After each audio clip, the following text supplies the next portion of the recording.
ইসলাম ইসলাম যদি ক্ষমতায় আসে, আল্লাহ যেন এনে দেন, জোরে কোন আমিন।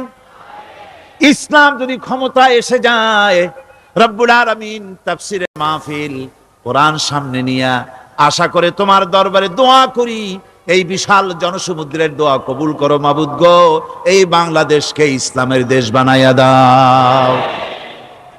দেশটা যদি ইসলামের হয়ে যায়, আইন যদি আল্লাহর হয়, শাসন যদি সৎ লোকেরা করে, রব্বুল আলামিন কোরআন শরীফে বলেন, তাহলে তারা 4টা কাজ করবে। আল্লাযীনা মাক্কান্নাহুম ফিল আরদ আকামুস সালাতা ওয়া আতাউজ যাকাত ওয়া আমারু বিল মা'রুফি ওয়া নাহাউ আনিল মুনকার।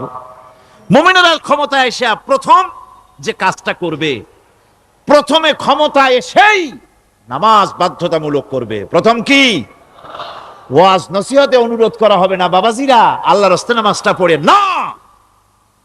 রেডিও এবং টেলিভিশনের মাধ্যমে রাষ্ট্রপ্রধান অর্ডার করে দিবেন, যারা আকেল বালিগ সকলের জন্য নামাজ বাধ্যতামূলক, নামাজ পড়তেই হবে,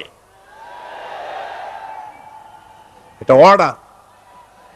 বেলা যখন 1টা বেজে যাবে, বেলা যখন 1টা বাজবে, সমস্ত মসজিদে আজান শুরু হয়ে যাবে।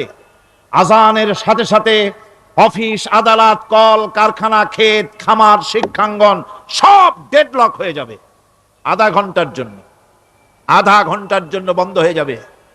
যারা মুসলমান অফিসে, কলেজে, ইউনিভার্সিটিতে, সর্বত্র তারা নামাজের জন্য প্রস্তুতি নেবেন।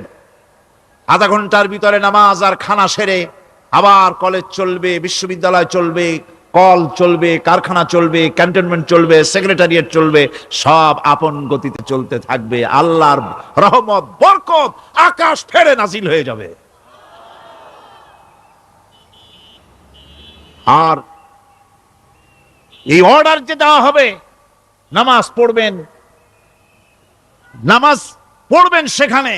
থানায় যখন আজান হবে, থানায় আজান হয়ে গেছে, থানার স্টাফ, পুলিশ যারা আছে, জামাতে খাড়া হয়ে যাবে, ইমামতি করবেন ওসি সাহেব।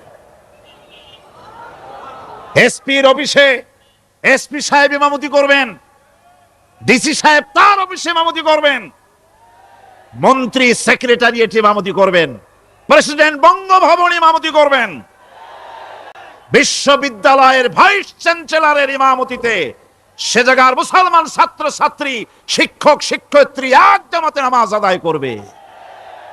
এই যদি হয়, চিত্র দেশের অপরাধ থাকবে। থানায় ওসি সাহেব নিজেই যদি জামাতের ইমামতি করেন, এইভাবে নামাজ আদায় করেন, পুলিশদের নিয়ে জামাতে, ঘুষ আর খাবে তারা?